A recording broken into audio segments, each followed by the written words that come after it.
바로 패널 토론에 들어가도록 하겠습니다. 연사분들과 패널 토론자분들께서는 단상으로 모시겠습니다. 네, 토론의 사회는 자장을 맡아주신 한희철 이사장님께 부탁을 드리도록 하겠습니다. 한희철 이사장님은 제5대, 6대, 7대 한국의과대학 의학전문대학 대학원협회 이사장직을 역임하셨으며 대한민국 의학한림원 부원장직 그리고 고려대학교 의과대학 교수로도 재직 중이십니다. 네, 패널 토론은 좌장을 맡으신 한희철 이사장님께 부탁을 드리겠습니다. 네.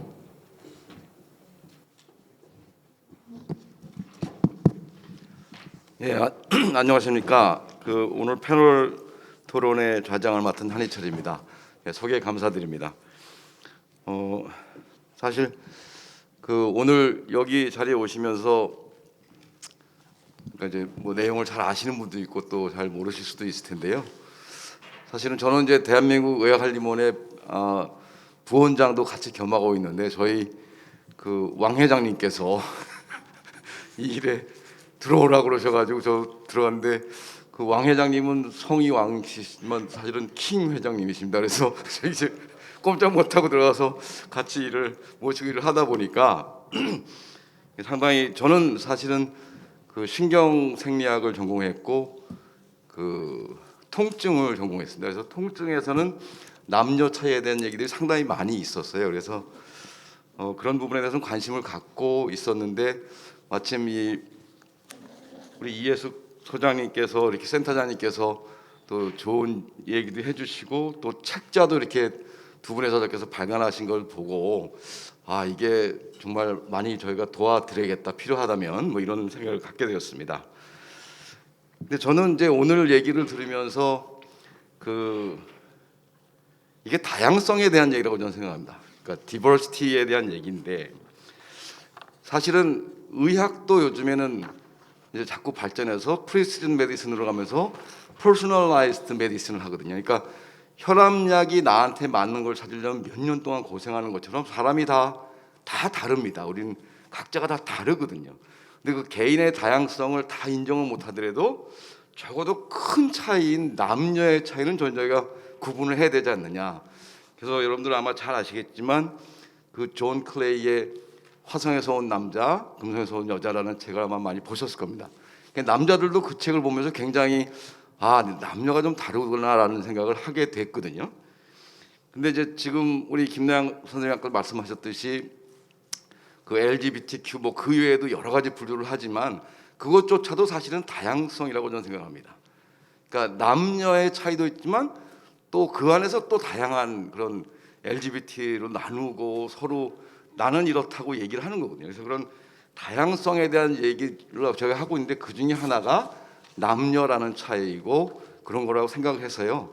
오늘 강의도 잘 듣고 또 책자 나온 것도 축하드립니다. 그래서 오늘 그럼 발표됐던 내용들을 가지고 오늘 이제 패널에 오신 패널 분들을 좀 소개를 드리겠습니다. 패널은 제 옆에 제 오른쪽에 여러분들 보시기에 왼쪽에 계신 우리 김대진 교수님이시고요. 그래서 가톨릭대학교 서울성모병원 정신건강의학과 교수로 계시고 대한생물정신의학회 이사장, 또 가톨릭학원 겨자씨 키움센터 센터장, 그리고 전 한국중독정신의학회 이사장으로 근무하셨었습니다. 그러면 소개를 제가 드릴 때마다 따로 드리도록 하고요. 김대진 선생님 먼저 시작 좀 해주시겠습니다. 먼저 말씀 올리겠습니다. 예, 안녕하십니까. 이렇게 오늘 임상 영역에서의 성차 이야기에서 제가 패널을 맡게 돼서 매우 영광스럽게 생각합니다. 저는 정신건강 의사고요. 전공은 에딕션입니다. 현재 저는 약간 이제 정신과 영역에서 좀 벗어나서요. 가톨릭 중앙의료원의 정보융합원장 CIO 역할을 하고 있고요. 서울성모병원에서는 스마트 병원장, 그다음에 평화이즈 부서장을 맡고 있습니다. 그래서 좀 IT 쪽에 관련된 일을 하고 있습니다. 대표주자이신 김나영 교수님께서 아주 귀한 책을 저에게 보내주셔서요. 아주 즐거운 마음으로 읽었다고 원고를 썼는데 사실은 조금 무겁게 책이 좀 무겁더라고요. 그리고 이거 발표하는 거 그냥 쉽게 가면 안 되겠더라고요. 이거 다 읽어보는데 엄청 힘들더라고요. 그래서 아무튼 최대한 읽어볼 만큼 읽어봤는데요. 그 고생한 만큼 되게 많이 공부를 했던 것 같습니다. 제가 생각했던 뭐 정신과 있으니까 이게 섹스하고 젠더에 관련된 건 상당히 중요한 이슈였거든요. 근데 이 책을 보니까 정신과 교과서보다 훨씬 쉽게 이게 설명이 돼 있고 이게 과학적 측면하고 약간 문화적인 측면에서 다시 한번 짚어볼 수 있는 기회를 주셔서 되게 감사하게 생각합니다. 임상에서도 이런 성별에 따른 접근이 굉장히 중요하다고 생각하는데요. 어느 순간에 제가 좀 이런 고려를 좀 덜하지 않나, 느슨하게 하지 않았나 그런 생각, 반성이 되기도 했습니다. 제가 여러 가지 관점 중에서 뇌에 관련된 관점에 대해서 조금 언급해 보도록 하겠습니다. 제가 보니까 뇌에 관련된 부분은 우울증, 불안증, 알코올 의존, 니코틴 의존, 행위 중독, 치매 뭐 이 정도가 해당이 될 것 같습니다. 근데 제가 오늘 뇌에 관련된 부분에 대해서 저희 생각을 조금 요약해서 말씀을 드려보겠습니다. 아까도 김양 교수님께서 얘기했던 이제 알코올입니다. 알코올 문제는 남성분들이 훨씬 술을 잘 드시죠. 왜냐하면 알코올 디하이드로기네이즈과는 알코올에서 아세트알데히드를 분해하는 효소가 훨씬 강하고요. 여성분들은 그게 한 50% 정도 떨어집니다. 그래서 제가 이제 전에 어떤 운동을 했었냐면요. 잔을 남녀한테 같은 잔을 주는 건 불공평하다. 여성분들한테 잔을 좀 사이즈를 반으로 줄여야 된다. 골프장에 가면은 레이디 티는 상당히 앞에 두고 남자 티는 뒤에 두잖아요. 이게 굉장히 그 젠더 섹스에 관련된 성별에 관련된 배려를 하는 게 배려하는 운동이잖아요. 좀 억울하기는 하지만 그렇지만은 술에 있어서는 배려를 전혀 안 하는 것 같습니다. 그래서 술잔을 여성분들은 잔을 반으로 사이즈를 줄이는 걸 얘기를 했더니 되게 또 화내시는 여성분들이 있더라고요. 왜 저 차별을 하냐. 그래서 그런 의도는 아닌데 뭐 이런 생각을 하게 됐는데요. 아무튼 여기서 책에서도 보듯이 여성 알코올 문제가 점점 늘어나고 있고요. 원래 남성 알코올이즘 훨씬 많은데 지금은 30대에서는 여성 알코올이즘의 빈도가 남자를 추월하는 지경에 이르렀습니다. 그래서 이게 굉장히 안 좋은 거라고 생각을 하고 있는데요. 어쨌든 왜 여성분들이 술 먹는 게 안 좋냐면요. 아까도 얘기했지만 텔레스코핑 이펙트라는 게 책에 너무 잘 기술이 되어 있습니다. 텔레스코핑 이펙트는 굉장히 빨리 진행이 됩니다. 알코올 농도가 급속하게 상승되니까 알코올 치매도 빨리 오게 되고 간경화도 빨리 오게 되고 그렇게 됩니다. 제가 이제 동물 실험을 알코올주의, 올레티프주의에 알코올을 주고 당뇨 유발하고 브레인 인지 기능을 해보는 실험을 했는데요.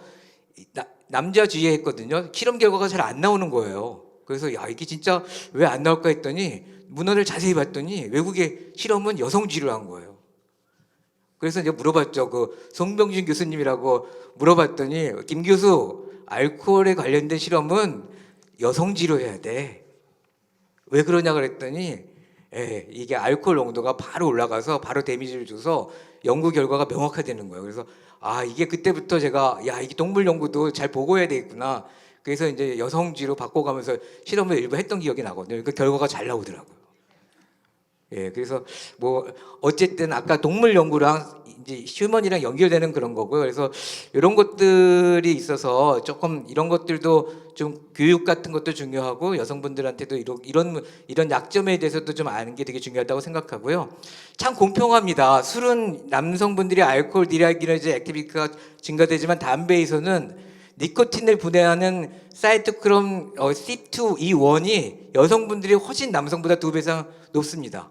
그러니까 니코틴을 분해하는 엔자임은 높거든요. 그래서 이게 공평하구나. 인간이라는 것은 남자는 술에 강하고 여자는 담배에 강하구나. 근데 따지고 보니까 이게 또 안 좋은 거예요. 니코틴을 자꾸 분해하니까 금단 증상이 나오는 거예요. 금단. 그래서 여자분들은 담배를 피면 니코틴이 빨리 분해되면서 금단 증상이 나와서 바로 즉각적으로 또 담배를 피시는 그런 상황이 되고요. 니코틴 대체법에 별로 효과가 없습니다. 그래서 금연 치료할 때 여성분들한테는 니코틴 패치나 껌을 드려도 거의 다 실패합니다. 그래서 바로 챔픽스나 부프로피온이라는 약물 치료로 가거든요. 그래서 이런 내용도 여기에 잘 나와 있더라고요. 그래서 정말 우리 이해국 교수가 상당히 뭘 많이 아는구나. 이렇게 좀 재밌게 이제 봤고요. 그래서 또 하나는 뭐냐 하면은 저만의 노하우도 또 여기 들어가 있어요. 저는 여성분들을 담배 끊는 치료할 때 그 맨스츄레이션 주기를 잘 물어보고 치료를 합니다. 왜냐하면은 프리맨스츄럴 피리어드에 담배를 끊는 걸 시작하면요 거의 다 실패합니다. 그때 약간 민감한 시기에 담배까지 끊으면요 막 신경질이 나고 짜증이 나서 도저히 이게 치료가 안 됩니다. 그래서 제일 좋은 포인트는 이제 맨스트 피어리를 지나서 바로 그 좀 편안한 시기부터 스타트하는 게 되게 좋거든요. 이게 저만의 노하우였는데 여기에 잘 또 그런 것들이 나와 있어가지고 예, 아무튼 뭐 좋은 얘기죠. 그래서 여러 치료자들이 이런 거를 잘 이제 할 수 있을 것 같습니다. 뭐 이제 저한테 10분을 줬는데요. 마지막 마무리 말씀드리겠습니다. 이게 마지막에 제가 생각한 거는 이런 생각을 했어요. 이게 젠더 이노베이션이라는 개념인데 참 이게 좋은 개념이다. 성적인 그런 어떤 거를 이노베이션에서 첫 번째는 넘버를 잘 이제 컨트롤하고 돼 있다고요. 그러니까 여성분들 환자 수를 늘리고 남성분들이랑 이제 비슷하게 가는 임상 연구를 하라는 게 있었고, 한 두 번째는 인스티튜션 어떤 뭔가 기관에 그런 것들을 여성하고 남성하고 공평하게 하라는 거가 있었는데, 저는 마지막 세 번째가 되게 와닿습니다. 뭐냐면 fixing the knowledge였거든요. 그래서 이게 이렇게 성차의학이라는 이 책이 인포메이션이 모인 거지만 이게 널리지로 가려면 어떻게 될까? 이제 그런 고민을 하게 됐어요. 그래서 저는 약간 IT를 하고 이런 쪽에 가 있으니까 이거를 좀 CDSS 쪽으로 그러니까 클리니컬 디시전 서포트 시스템에 좀 넣어서 의사들이 다 알 수는 없잖아요. 그래서 이런 것을 예를 들면 졸피뎀 같은 거 쓸 때는 여성분들 쓸 때는 좀 경고를 줘서 조금 용량을 좀 줄여서라, 이렇게 되는 뭐 사고가 날 가능성이 높다, 이런 것들을 그때 좀 약 쓸 때 좀 중요한 정보들은 줘서 이런 인포메이션이 널리지가 돼서 클리니션들이 임상했을 때 할 수 있는 거를 IT적으로 조금 여기다가 조금 하면은 굉장히 좋은 또 아이디어가 되겠다라는 생각을 이제 하면서 이번 기회를 주신 우리 김대현 교수님께 다시 한번 감사의 말씀드립니다. 예, 이상입니다. 예, 감사합니다. 우리 김 교수님께서 그 임상 현장에서 여러 가지 경험과 또 재원들을 해주셨습니다. 예, 다음은 제 그러니까 여러분들이 보시고 오른쪽 편안에 계신 우리 김상건 교수님을 소개드리겠습니다. 현재 동국대학교 약학대학의 학장님으로 계시고요. 의약품 개발 종합연구소 연구소장, 그리고 전 대한양리학회 회장, 그리고 전 한국독성학회 바람원학회 회장을 역임하셨습니다. 오늘 사실은 이 성차과학 및 성차약학의 공동 저자이기도 하셔서요. 아마 여러 가지 말씀해 주실 거로 생각됩니다. 예, 부탁드리겠습니다. 네, 소개 말씀 감사드리고요. 우선 두 교수님, 김영미 교수님, 김나영 교수님 너무 애 많이 쓰셨습니다. 우리 젠더혁신센터에서 주관하는 큰 긴 여정 중에 첫 발을 성공적으로 뛰셨다라는 생각을 하게 됩니다. 아까 말씀 중에 왜 이제 와서 성차냐라는 그 미디어에서 얘기를 했다고 하시는데, 제가 가만히 제 커리어상 대학원 시절을 회고해 보니까 40-50년 전에 이미 성차 연구를 활발하게 했고요. 그때의 결과를 저도 문헌으로 많이 공부하면서 그쪽 전문가가 있었습니다.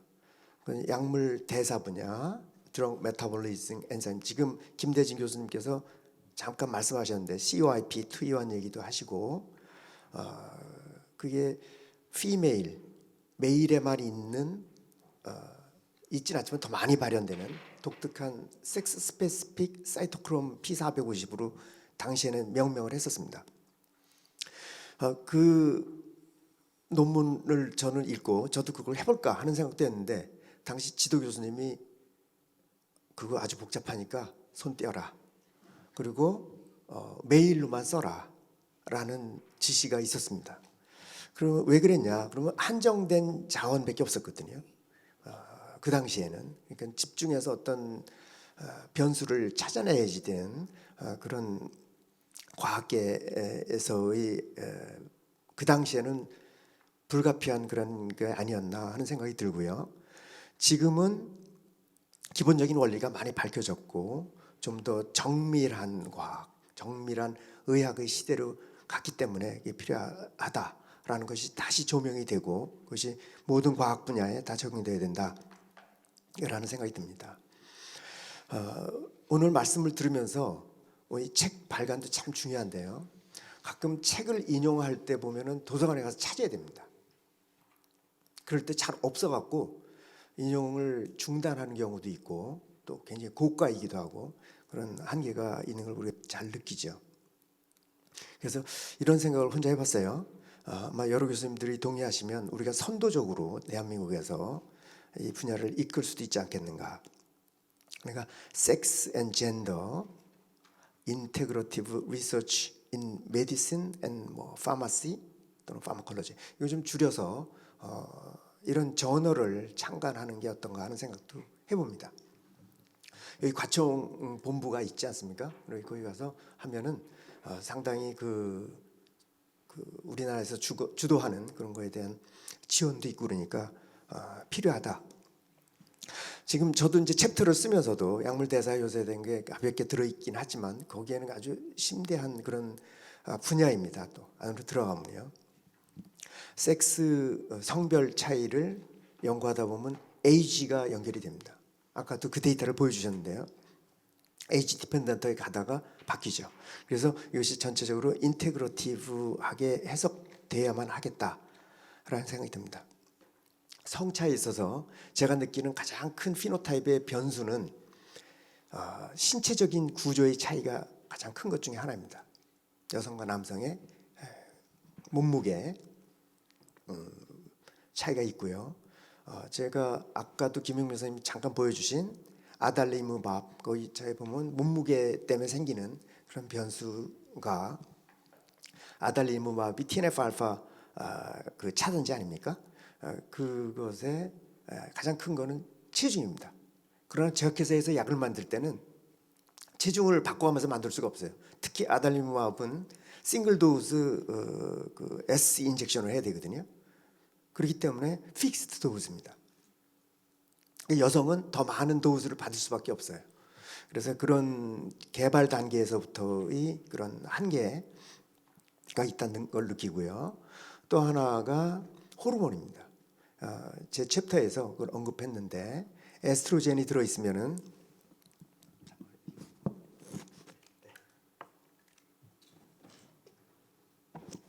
에스트로겐이 시그널링 패스웨이에 영향을 줍니다. 저희가 한 20년간 연구해온 Gα12라는 단백질이 신호의 아주 중심 전달자인데 거기에 영향을 주면서 각종 그 시그널 교란을 일으키는 그걸 찾아냈고요. 그것이 간암이 왜 남성이 잘생기고 한번 생기면 더 악화가 잘 되는가 하는 것에 뭐 일부지만 하나를 설명하는 현상으로 다 저희가 제시를 했습니다. 이제 또 하나가 나온다면 유전자 부분이겠죠. 그래서 유전자 우리 책에 보면 유영수 교수님이 쓰셨는데 X 유전자의 non-coding RNA가 마이크로 RNA 그 중에서도 132개라고 언급을 해주셨고요. 남성은 2개밖에 없습니다. 이것이 이제 유전자 발현 조절에 아주 오묘한 그런 관리를 하게 되는데 이 유전적인 차이점 단지 우리 X를 코딩으로만 해석할 때는 잘 안 나오거든요. 여기서 마이크로 RNA가 나오면서 다른 우리 소마틱 DNA에 연결을 시키면서 변화를 일으킨다.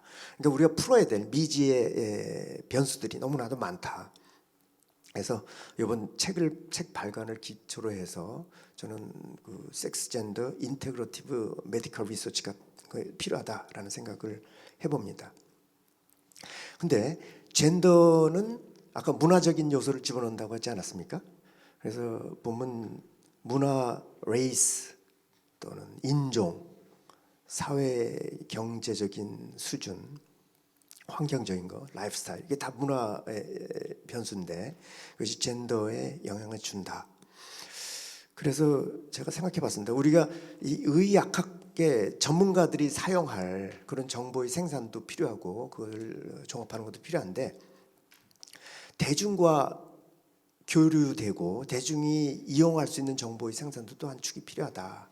그래서 젠더 혁신 센터에서 혁신의 한 축으로서 그쪽을 좀 탐구해 보시면 어떨까 하는 제안을 오늘 이 자리를 빌어서 드리고 싶습니다. 즉 문학이 있죠. 동서양의 소설도 있고 다양한 문학 속에 등장하는 의학학 분야에서 또 남녀의 차, 젠더의 차 부분이 틀림없이 있을 거고요. 역사에도 그렇고 또 지금 보면 미디어를 빼뜨리고 생각할 수가 없습니다. 당장 가장 가장 전파력이 높은 그런 수단이니까 매스 미디어에서 과연 젠더 혁신을 어떻게 바라볼 거냐 하는 부분도 우리 지금 의학학적인 진보의 한 축과 함께 발전시켜서 대중의 관심과 이해를 높이는 그런 노력이 필요하지 않겠나. 그것이 우리가 텍스머니를 쓰는 우리만의 리그가 아닌 국민과 또 제약회사, 개발자, 또 의사 선생님 물론이거니와 약사 선생님 물론이거니와 그런 사람들한테 전문서, 사실 이 책이 상당 부분 꽤 어렵습니다. 그래서 그것을 쉽게 이해할 수 있고 그것을 늘상 항상 우리가 대중한테 제공하는 정보와 지식 차원에서 그런 축의 개발도 필요하지 않겠나 하는 생각을 해봤습니다. 감사합니다. 예, 감사합니다. 우리 김상환 학장님께서 책을 쓰시다 보니까 또 관심이 많아지시면서 굉장히 여러 가지 제안을 많이 해주셨는데 감사드립니다.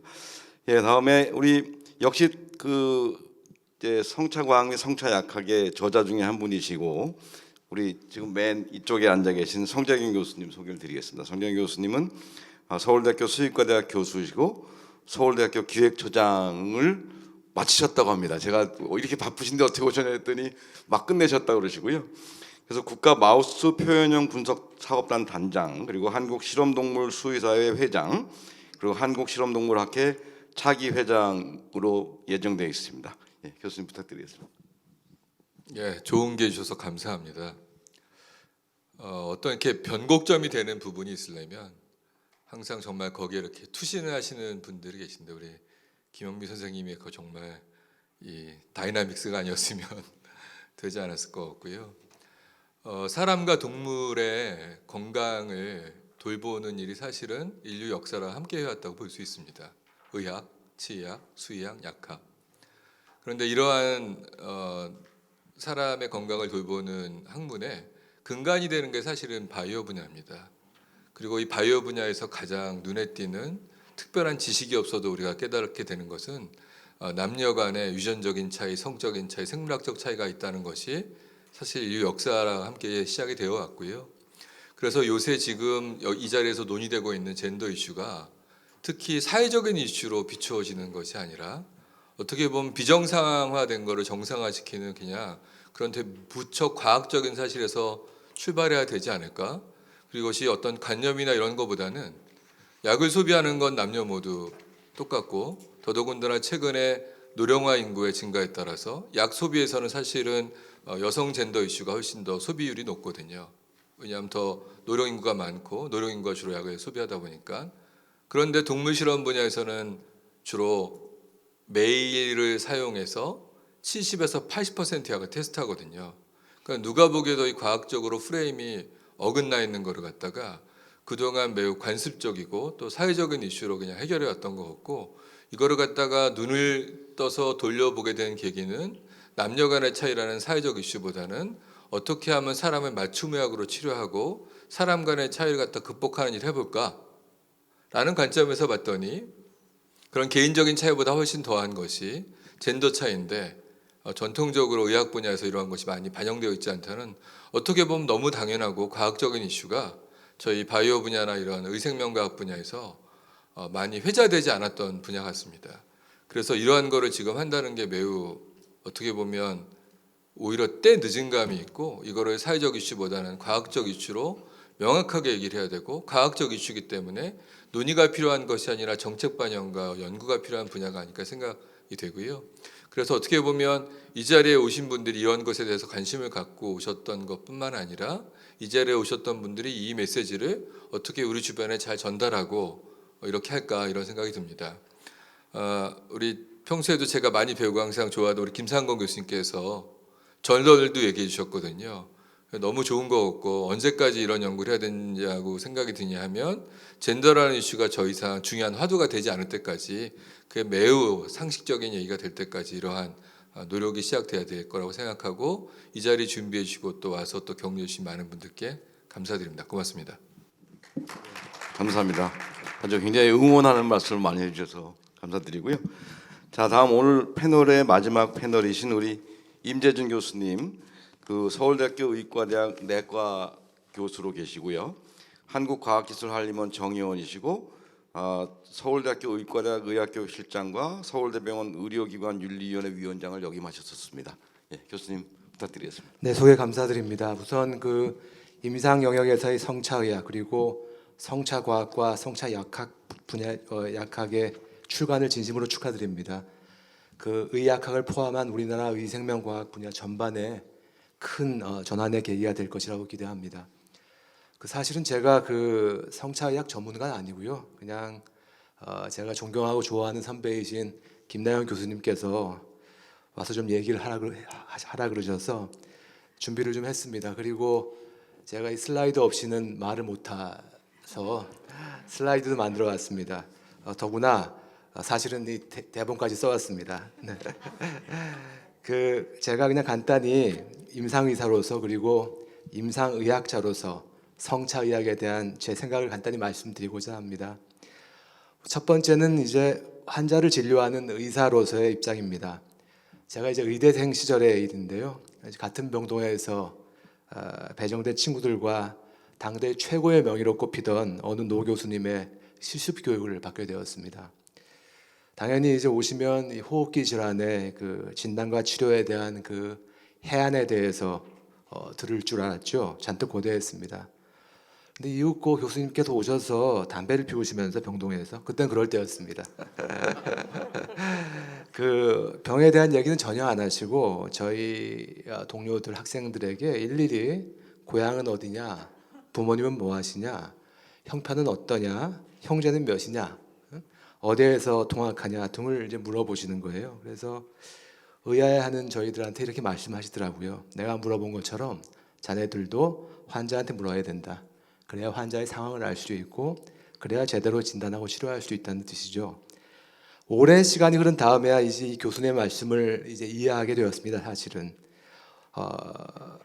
의사들이 환자에 대해서 서로 상의할 때 항상 이렇게 얘기하거든요. 뭐 예를 들면 59세 여자 환자가 뭐 사흘 전 시작된 복통으로 이렇게 얘기를 합니다. 나이와 성별부터 얘기한다는 뜻이죠. 왜냐하면 바로 이 두 가지가 환자의 정보 중에 가장 중요한 정보이기 때문입니다. 예를 들면 같은 병을 가지고 있더라도 18살의 환자하고 78의 환자하고는 호소하는 증상이 완전히 다릅니다. 또 마찬가지로 같은 병을 가지고 있더라도 여성과 남성이 호소하는 증상은 상당히 다릅니다. 성차, 즉 젠더에 따라서 많이 다르다는 것이죠. 그렇지만 의과대학에서는 이 성차에 대한 것은 전혀 가르치고 있지 않습니다. 이번 출판을 계기로 의과대학, 약학대학, 간호대학, 그리고 생명과학을 가르치는 모든 대학의 커리큘럼에 성차에 대한 과정이 포함될 수 있기를 기대합니다. 두 번째는 임상의학자로서의 시각입니다. 기본적으로 의학은 평균의 학문입니다. 뭐 이런 거죠.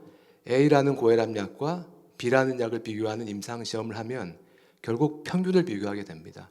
그래서 A라는 약이 평균적으로 B라는 약보다 혈압을 5mm 머큐리 더 떨어뜨렸다. 그러면 B라는 약은 없어지고 A라는 약이 살아남는 거죠.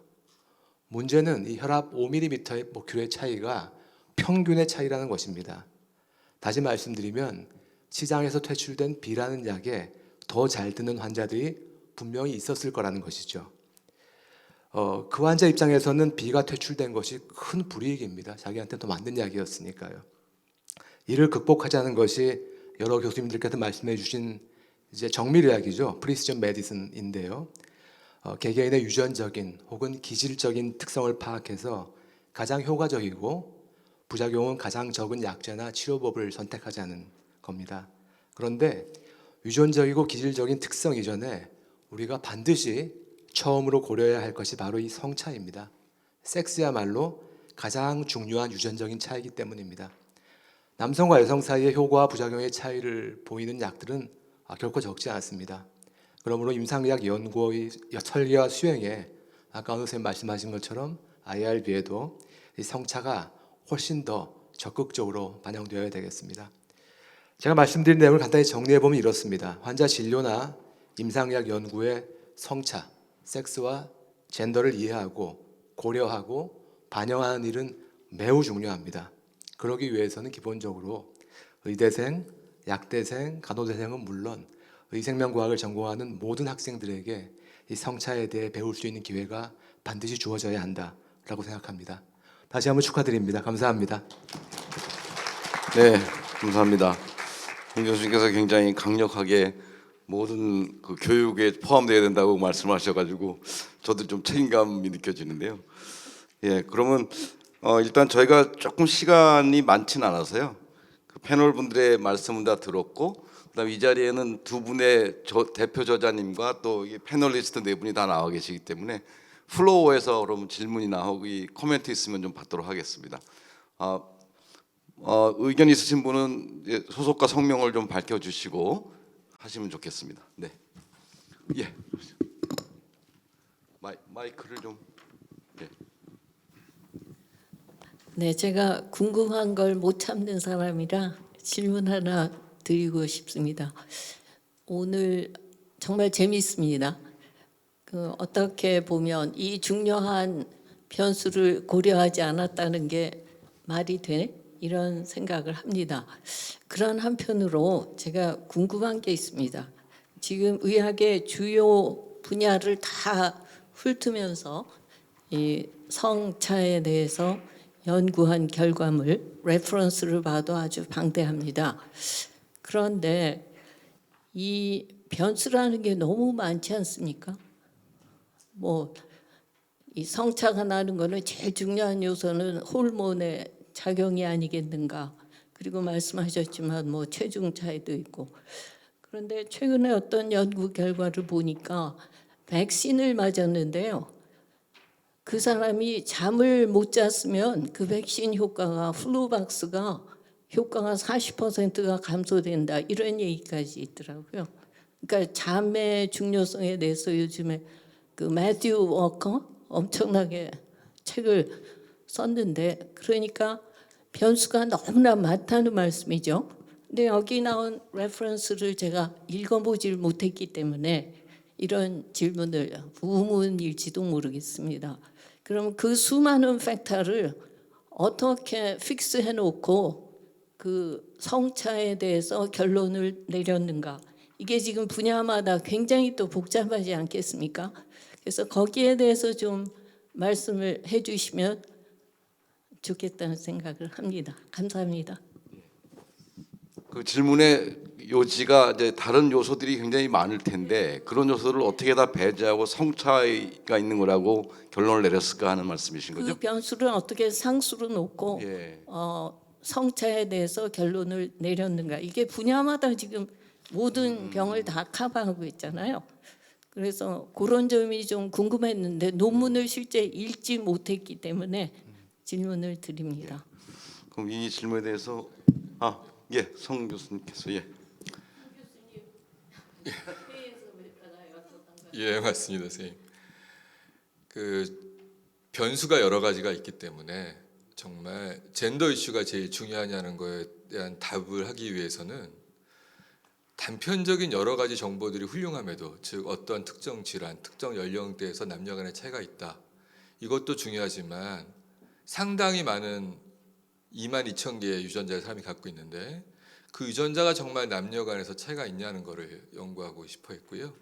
그래서 이제 국제적으로 유전자가 고장난 유전자 변형 마우스를 만드는 컨소시움에서 빅3 프로젝트 중에 하나가 동일한 유전자가 고장 났었을 때 남녀 간에 즉 메일 피메일 마우스의 차이가 있느냐는 점을 연구한 점이고요.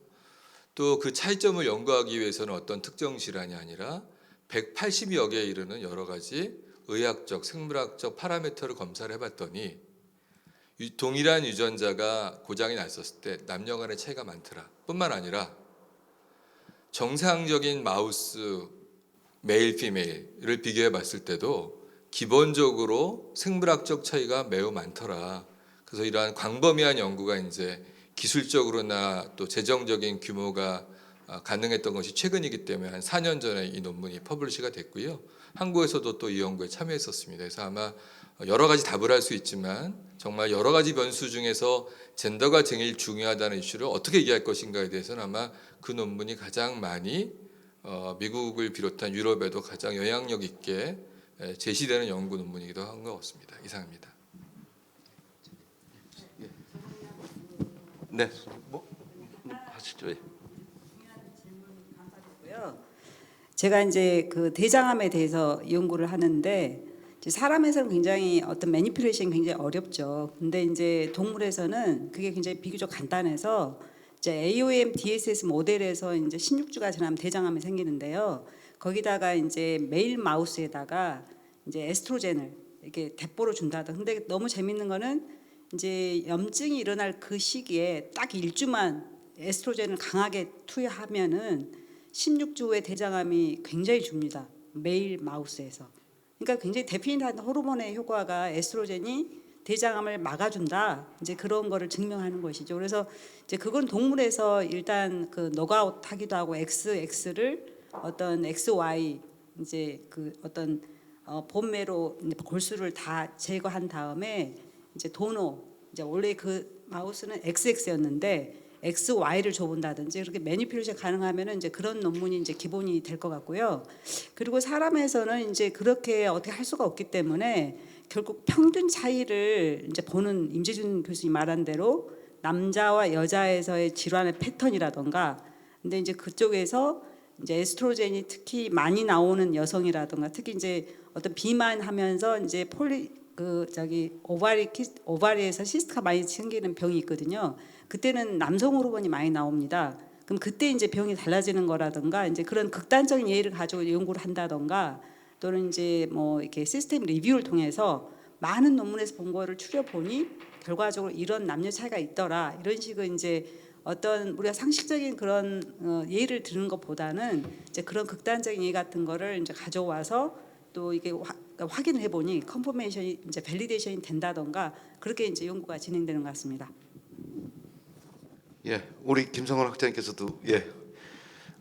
약간 약의 효과를 규명하는 차원에서 지금 김명자 장관님께서 질문하신 것에 대한 답변을 조금 첨언을 하면 저희가 모든 변수를 고정시켜야 됩니다.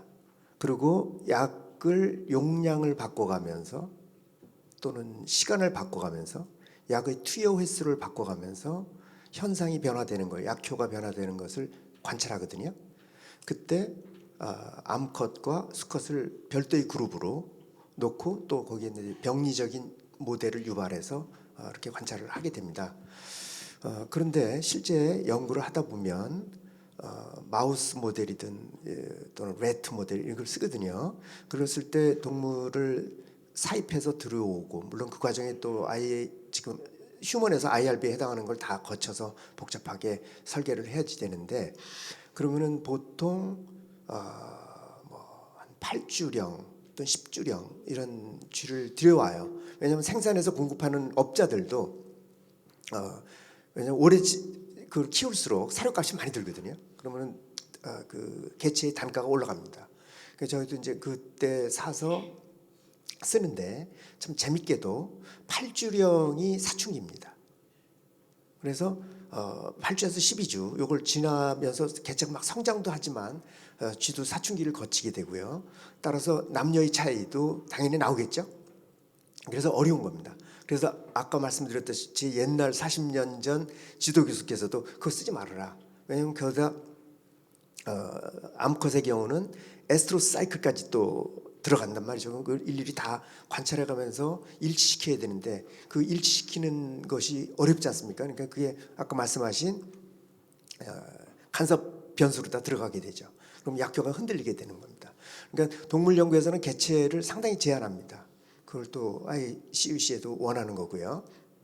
그래서 5마리에서 10마리, 많게는 15마리 이 정도 선에서 쓰게 되죠. 그래서 그 여러 가지 베리어블을 다 가능한 한 최소화시키고 약의 효과만을 하나 변수로 다 주게 됩니다. 근데 인체에서는 그렇게 할 수가 없지 않습니까? 그래서 인체가 훨씬 더 복잡하고 인체의 경우는 어떤 음식을 먹고 어떤 생활을 하며 어떤 사고를 하며 복약 수능도가 어떠냐에 따라 다르기 때문에 사람의 경우는 좀 더 젠더에 가깝다고 저는 해석이 되고요. 동물 연구할 때는 섹스 스페시픽하다고 봐야지 되겠죠.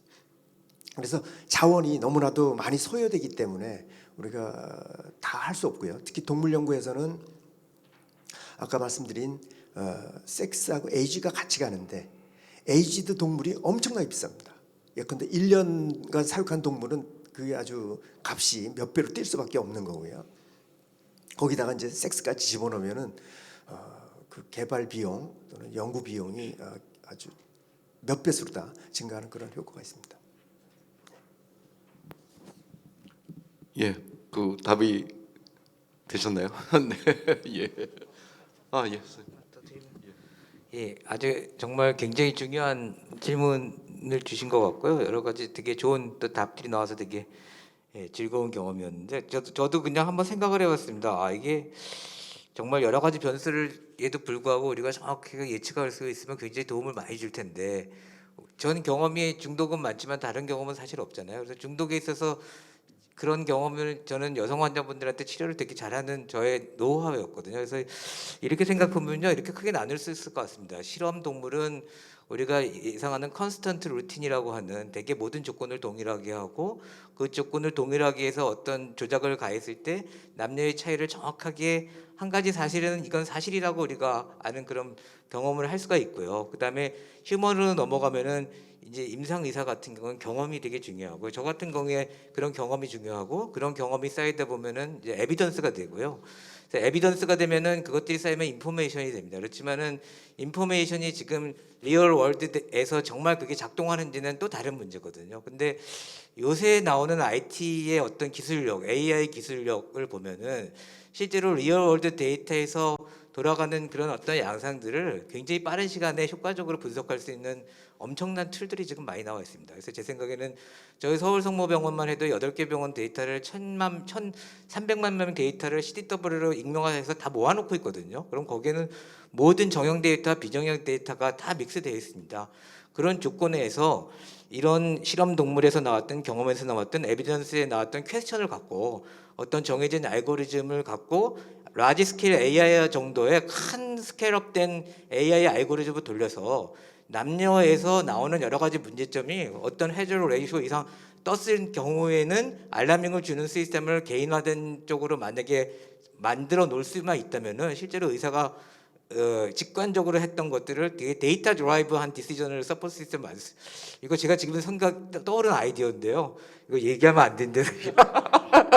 오늘 완전히 건졌습니다. 대박 났습니다. 저는 가서 그 당장 이제 저희 팀들 미팅하고 하려고 그러거든요. 그래서 이렇게 되면은 크가지 두 가지 측면에서 도움을 드릴 수 있습니다. 하나는 그 병의 상태, 예후, 프로그레션에 관련된 정보를 우리가 알 수 있고요. 두 번째는 약물 부작용에 대한 정보를 알 수 있어요. 크게 카테고리 두 개로 나누고 이렇게 하면은 실제로 오늘 나온 이런 정보를 갖고 되게 많은 퀘스천을 우리가 찾아내고 그거에 대한 답을 주면서 바로 임상 의사들이 도움을 줄 수 있는 그런 클리니컬 디시전 서포트 시스템을 개발한다면 오늘 받은 인포메이션이 널리지가 되고 정말 도움이 될 수 있는 그런 기회가 될 거라고 생각하고요. 그런 거에 있어서 이 책이 엄청난 좋은 어떤 스타트업이 될 거라고 저는 생각하고 있습니다. 예. 예, 혹시 또 플로어에서 다른 질문? 네, 선생님. 예, 예. 연세대학교 간호대학의 김수라고 합니다. 안녕하세요. 오늘 너무 좋은 자리 정말 기쁘고 감사하고요. 또 특별히 좋은 말씀해주신 패널께도 감사드립니다. 사실 이런 류의 그 교재를 할 만한 책이 전무했기 때문에 너무 반가운 마음으로 이 자리를 찾아왔는데요. 이제 다 마지막 패널께서도 김재준 교수님께서도 교육의 중요성을 강조해 주셨던 것 같아요. 또 앞서서 이제 접근성에 대한 말씀도 주셨고요. 굉장히 무겁고 비싸고 이런 얘기들이 있었는데 실은 제가 제안드리고 싶은 것은 또 여쭙고 싶은 것은 개별 어떤 병원이나 학회 단위에서의 그런 연구소나 연구 모임이 아니라 이 자리에도 지금 학생분들도 많이 계시는데 좀 다양한 레벨에서 이런 어떤 소규모 연구회 이런 부분들에 대한 구상을 지스터에서 또는 이제 할리먼의 도움과 함께 좀 만들어 주십사는 그런 말씀 좀 드리고 싶고요. 또 하나는 이제 그런 차원에서 요즘에 오픈 액세스 시대인데 실은 책이 너무 비쌉니다. 그래서 이런 것들을 수익 사업을 하실 것이 아니라면 과감하게 이북으로 하신다면 정말 많이 인용이 될 것 같고요. 또 하나는 이제 학부 레벨에서 그리고 대학원생 그리고 주니어 연구자들 레벨로 좀 다양화를 하신다면 이 교재가 각각 사용할 수 있는 어떤 과제의 수준이라던가 토론 질문의 수준 그리고 적용할 수 있는 것들에 대한 워크북도 좀 차례차례 단계적으로 개발해 주시면 어떨까 좀 부탁을 드린 입장에서 말씀드리고 또 혹시 그런 계획이 있으신지 여쭙습니다. 감사합니다. 예, 이 부분에 대해서는 어느 분이 답을 하실 수 있을까요? 우리 센터장님께서 답을 하셔야 될 것 같아요.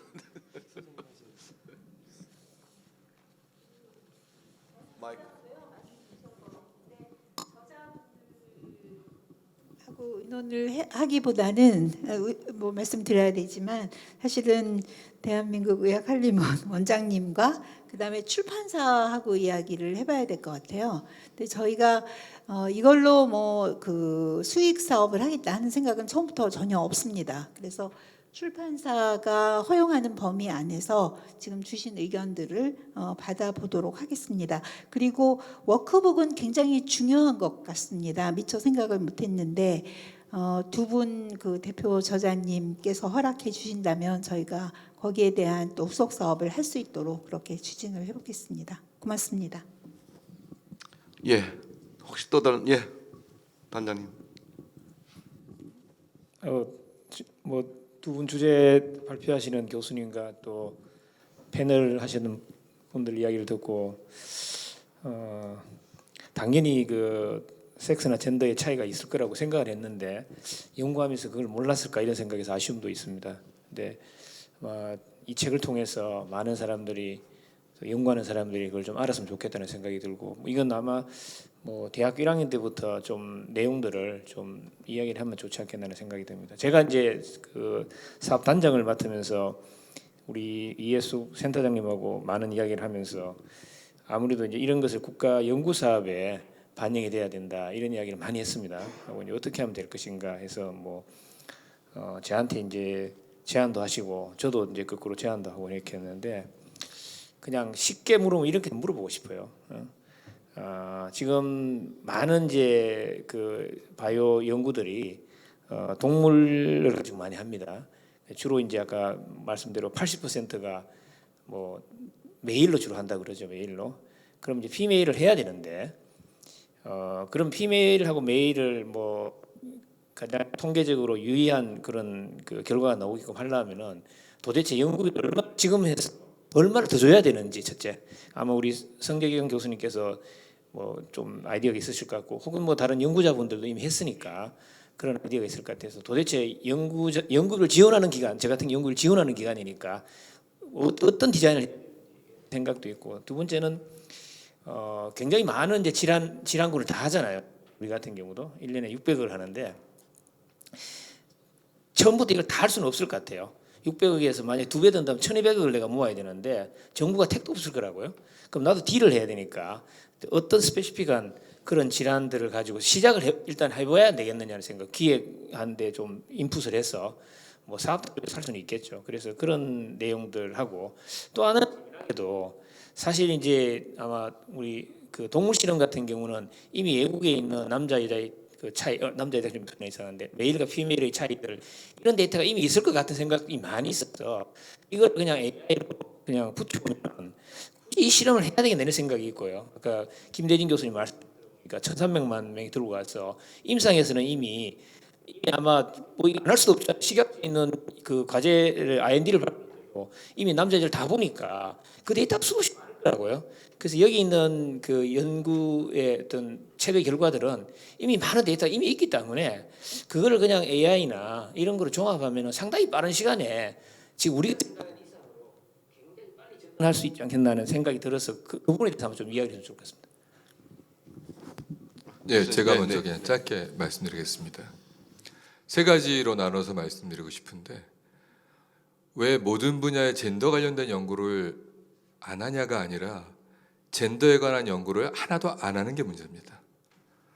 모든 질환과 바이올로지에 젠더가 중요함에도 불구하고 그게 모든 거에 다 통용되진 않고 일부 특별히 젠더 이슈가 중요한 질환이라든가 생명 현상이 있는데 그러한 연구를 서포트하고 정책적으로 지원하는 상식과 문화가 있냐?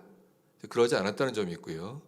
그렇기 때문에 연구비 600억짜리가 1200억, 300억짜리가 600억이 되는 것이 필요한 것이 아니라 거대한 연구비가 있으면 그중에 일부 섹터는 젠더에 기반을 둔 연구 어프로치가 필요한 거를 트랙을 만들어주는 게 필요하지 않을까. 그게 이제 변화의 시작인 것 같고요. 과학정책이라는 건 사실은 어떤 분야 국가가 지원했었을 때 많은 우수한 인재가 몰리고 거기서 좋은 결과가 나오는 거기 때문에 연구자들의 주장 못지않게 그걸 어떻게 수용해서 정책적으로 반영시키느냐, 그게 중요할 거라고 생각하고요. AI 이슈는 기존에 있는 젠더 데이터가 물론 좋은 데이터가 많은데 요새 다시 논의되는 것이 뭐냐면 최근에 5년 혹은 최근에 10년 사이에 바이오 분야에서의 연구 성과와 방법과 질적인 부분이 그전과는 비교도 할 수 없이 많이 진보가 이루어지고 있습니다. 그 옛날 데이터는 사실은 이러한 새로이 진보된 연구 방법론과 정보의 축적이 없는 부분이거든요. 그렇기 때문에 AI가 도움을 줄 수는 있지만 단순히 그것만으로 지금 우리 앞에 있는 허들을 넘기는 어려울 것이다. 이게 두 번째고요.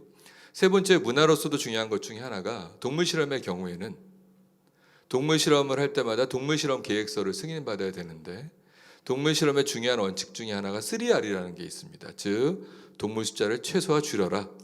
그래서 젠더 이슈에 따라서 메일과 피메일을 동일하게 사용하겠다 하는 경우가 국내에 있는 많은 동물실험윤리위원회에서 적절하게 받아들여지지 않는 부분이 있습니다. 그렇기 때문에 이러한 문화적인 것도 함께 저희가 고민해야 되지 않을까 이런 생각입니다. 네. 그 점을 사실은 그 질문, 지금 방금 주신 질문에 대한 거가 한 2, 3년 전에 이슈화가 됐었습니다. 그래갖고 백희영 교수님하고 저도 위원으로 참여해갖고 얼마의 액수가 늘어나면 되겠느냐 했는데 통계학자도 참여해서 보고서는 이미 올라가 있죠. 그래서 그 참고하시면 될 텐데 결론은 양쪽 동물을 다 쓰면은 되지 액수가 더 늘어나지 않는다로 나왔어요. 근데 실제로는 그렇지 않다고 생각하고요. 두 가지 측면인데요. 하나는 모든 연구에 젠더를 전부 다 봐라라고 변수로서 집어넣을 거냐, 아니면 젠더 스페시픽한 어떤 흥미로운 주제를 또 집중 탐구하는 거에 지원금을 줄 거냐, 이거는 조금 다르다고 봅니다. 그래서 되게 우리 연구를 깊이 하신 분은 다 아시겠지만 거기다 곱하기 2로 가지는 않지 않습니까? 탐색적 연구에 서 피노타입 체인지가 없으면 더 이상 그럴 필요가 없으니까요. 그래서 그 정도 집어넣으면 대개 한 10에서 20% 정도. 또 집중적으로 젠더 이슈를 탐구해서 들어가는 데는 한 30% 정도가 여러 연구자들이 느끼는 그런 그 필요 액수라고 생각이 드는데 그걸 수학적으로 계산했을 때는 아닌 걸로 나옵니다. 그래서 그 부분은 제가 좀 잘 통계 분석상 모르는 게 있어갖고 그 당시 그냥 넘어갔던 그런 기억이 납니다. 제가 조금만 더 말씀을 네. 드리면은 전적으로 그 동의를 하고요. 이거를 이제 연구를 좀 젠더에 관한 연구를 더 많이 해라 하는 걸로 해서 학술지에서 젠더를 쓰도록 만들고 미국 NIH에서는 반드시 그걸 해야 한다는 그런 권고 사항들이 다 나와 있는데 이제 우리나라는 그게 없습니다. 이 연구비 문제 때문에 연구비를 2배로 줘야 되는 건가 보다 해서 연구재단에서도 동의를 하면서도 이렇게 못 하고 있는 것 같아요. 근데 저도 이 교재를 쓰면서 많이 본 것이 모든 것이 다 성차가 있는 것은 아닙니다. 그래서 의학 쪽에서도 보면은 성차가 있는 질병이 있고 없는 질병이 있는데 그것은 분명하게 저희가 이론적으로 접근해서 알아낼 수 있습니다. 논문을 읽으면서 아까 AI를 하지 않더라도 저희가 뭐 펀메드만 설치를 해가지고 보더라도 그거를 알 수 있는 게 있고 요즘 의학 연구에서 굉장히 유행하고 있는 메타 어널리시스라고 하는 것이 있는데 그게 퍼블리시된 논문을 가지고 그것이 이제 릴라이어블한 데이터만 가지고선 이것이 무엇에 대한 그 차이가 있느냐 없느냐 이런 연구를 하면서 성차가 없는 것까지 저희가 메일, 피메일 이렇게 해가지고 볼 이유는 없다고 생각합니다. 그래서 가장 흥미있는 저희가 지금 가장 흥미있다고 생각하는 어떤 주제에 들어갈 때 내가 만약에 연구하려고 하는 분야가 성차가 있느냐 없느냐를 먼저 봐야 된다는 것이 저희 생각이고요. 그것이 보고된 것이 없다면 안 해도 되는 거고 있다면은 그것에 대해서 어떻게 하면은 이것을 적은 예산으로 아주 저는 우리 학생들한테 타겟티드 리서치라고 얘기를 하는데요. 저희가 다 할 수 없기 때문에 딱 집어서 할 수 있는 그거를 좀 포커스를 해서 보는 것이 저희한테 전략적으로 필요하지 않겠느냐. 지금 그 유전자 뭐 3만 개를 다 본다는 거 이거 어쩌면 굉장히 무리한 일이 될 수도 있기 때문에 좀 그렇게 하는 것이 저는 현명한 방법이 아닌가 저는 그렇게 생각하고 있습니다. 아마 지원하는 기관에서는 이제 그냥 줘도 아마 여기 계시는 연구자들은 아마 내가 있는 돈을 쪼개서 아마 성차 연구를 하시고 싶은 생각이 있을 것 같아요. 오늘 오신 분들도.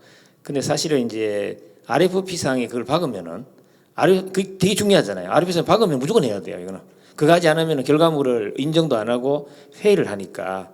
그래서 우리 같이 이제 지원하는 기관은 그 RFP를 만드는 기관이거든요. 여러 이제 기획하는 사람들을 모아서 만들기 때문에 이제 이때 아까 제가 이제 여쭤본 게 뭐 정말 그 임상에서 데이터를 백으로 받아야 되겠죠. 그 임상에 이런 정도의 그 차이가 있는데 이거는 동물 실험에서 한번 증명을 하고 다시 뭐 약을 개발하는 쪽으로 이런 거 이제 디자인을 하면은 지금 우리 김혜미 교수님 말씀대로 우리 성재인 교수님 말씀대로 모든 데 퍼지게 하는 거는 사실 쉽진 않아요. 지금 김상근 교수님 말은 돈이 똑같다 하는데 당연히 기획하는 사람 생각에 2배 든다 이렇게 말할 것 같아요. 잘 모르는 사람들은. 그래서 아마 이 부분에 대한 조금 힌트가 있으면은 우리가 뭐 내년에 기획을 하고 할 때 일부분 어느 쪽에 시작을 하는 게 중요하다고 생각이 들면은 그걸 시작을 해보고 우리가 하면 뭐 신약 사업도 하고 뭐 의료기기 사업도 한다고 몇 개 큰 사업단이 하겠죠. 그렇게 해서 조금씩 접근하는 방법이 좋지 않겠나 생각이 들었습니다. 네. 근데 제가 그냥 그 지난번에 그 백혜영 교수님이 하시던 그 이제 그 하여간 그 성차를 하면은 연구비가 얼마나 드느냐 저도 참여를 했었거든요. 근데 저는 이제 70% 정도 증가를 하는 것 같더라고요. 1.7배. 그러니까 예를 들면은 이제 그 피메일 메일 마우스를 가지고 한다고 하면은 200%는 아니고 70% 한다고 그러고 거기서 참여한 분들이 되게 70%라고 말을 했어요. 왜냐하면 로데 근데 어느 날 백희영 교수님이 뭐 이렇게 하면서 더 증가하지 않는다고 이렇게 말하니까 우리도 좀 이해는 어려웠어요. 그래서 저는 개인적으로 70%가 맞다고 저는 개인적으로 생각하는데 이제 문제는 뭐냐면 분당 서울대병원에서 굉장히 이제 지석영 연구센터가 생기고 전임상 실험센터가 굉장히 크게 열렸는데 그 3년 되니까 풀 포화가 돼가지고 이제 거기는 약간 오픈한 것도 있고 이제 서울대병원에서 오신 분도 있고 해가지고 거의 풀이 됐어요. 그러니까 결국 이제 이게 매일 피메일 마우스를 다 한다는 건 불가능한 거죠. 동물 실험실이 그게 풀이 되는 거 말이 안 되는 거잖아요. 그래서 아까 질문하신 대로 결과적으로 이제 진짜 이게 문제가 되는 그런 질환을 하는 거가 좋겠다고 생각이 되는데 저는 뇌 질환이 굉장히 중요하다고 생각이 돼요. 그래서 이제 국가에서 아까 시범사를 한다 그러면 뇌 질환 먼저 이제 뇌는 또 굉장히 그 라이프롱 이런 사회에서 굉장히 필요한 그런 영역이잖아요. 그래서 그거 해보는 게 좋겠다고 저는 생각이 되고 이제 제가 최근에 보건복지부 연구비를 좀 써봤어요. 근데 거기서 아까 말한 가산점을 여성한테 주고 있었고요. 그리고 하나의 그 참고 자료회가 이게 성잘 다루냐 이렇게 구체로 나와 있더라고요. 플로가 나와 있어요. 그래서 이게 저는 당연히 이제 한다고 했고 아니 그거가 메인은 아니지만 굉장히 중요한 거 알고 있었기 때문에 그걸 썼고요. 그리고 그 다음에는 이제 만약에 성차가 중요하지 않다면 왜 안 하는 건지에 대해서 쓰라고 나와 있더라고요. 그래서 벌써 보건복지부는 그게 반영이 되고 있는 거예요. 그래서 저는 이제 그게 아마 젠더혁신센터가 노력해서 그러지 않았나 그런 생각이 되는데 일단은 이제 한국연구재단에서 먼저 이제 여성 우대하는 그런 연구비가 있었잖아요. 지금 없어졌는데 역차별이라고 해가지고 그래서 굉장히 이제 여성 과학자가 30%로 감안을 하고 있더라고요. 그러면 이제 30%가 연구비를 여성 PI가 가져가야 되는 거로 저희가 생각이 되고 오히려 더 이게 이제 해준다면 30% 이상을 줘야 되지 않나. 그러니까 지금 이제 그 단장님이 어느 분야인지 저는 잘 모르겠고 그게 벌써 이제 이미 시작되고 있다. 그리고 이제 질환에 따라 굉장히 중요한 질환이 따로 있는데 그리고 이제 최근에 제가 다른 이제 그 여기 공저자인 분을 만났어요. 그래서 그분이 이제 여기 못 오신다고 말하면서 한마디로 좀 무섭다. 왜냐하면 너무 집요하고 그다음에 이제 솔직히 말하면 그냥 그 연구비 쓰는데 꼭 그 성차를 하라고 하니 연구비는 한정돼 있는데 정말 좀 힘들다. 그래서 도망가고 싶다 그렇게 말씀하시더라고요. 그러니까 이제 그런 분도 그게 리얼 월드 같아요. 그러니까 그냥 뭐 연구비 지원 더 안 하면서 막 쥐어짜듯이 하는 거는 굉장히 그 오래 갈 수 없는 지속 가능한 게 아니기 때문에 조금 이제 선별적으로 이제 그리고 여성 과학자를 우대하면 분명히 저는 남성 과학자도 굉장히 중요하지만 이게 여성 과학자가 조금 더 이게 관심이 더 성차에는 아무래도 있을 수밖에 없다. 그리고 이제 그런 면에서 오히려 여성 과학자를 이렇게 약간 우대하는 것이 장기적으로 굉장히 필요하다라고 이제 또 다른 에스펙트로 이제 저는 주장을 하고 싶습니다. 네. 지금 많은 이야기들이 나왔는데 그래서 저도 여기에 의견 하나 좀 보탠다면 제가 하고 있는 통증이 중요하다고 모든 연구에 통증의 기전을 밝히라는 얘기를 하면 연구가 진행이 안 될 것 같습니다. 그러니까 모든 연구에 성차에 대한 얘기를 하라 그러면 사실은 어렵고요. 제가 생각할 때는 그 학문의 연구의 카테고리 중에 이런 성차에 대한 부분을 먼저 만드셔서 우선적으로 관심 있고 해결해야 될 것들을 거기서 좀 해결을 하고 그 다음에 거기서 뭔가가 나오면 그 다음에 많은 분들이 아마 이 성차를 연구하니까 굉장히 의미가 있구나라고 생각하시게 될 거예요. 그러면 본인들이 연구할 때도 이거 혹시 성차가 있는 건 아닌가라고 연구를 많이 하실 거라고 생각합니다. 그래서 그런 부분의 접근이 어떨까 전 말씀드리고요. 예, 그러면 또 혹시 플로어에서 다른 분들 질문 있으신가요? 저희가 지금 시간이 한 20분 정도 늦어지고 있긴 한데요.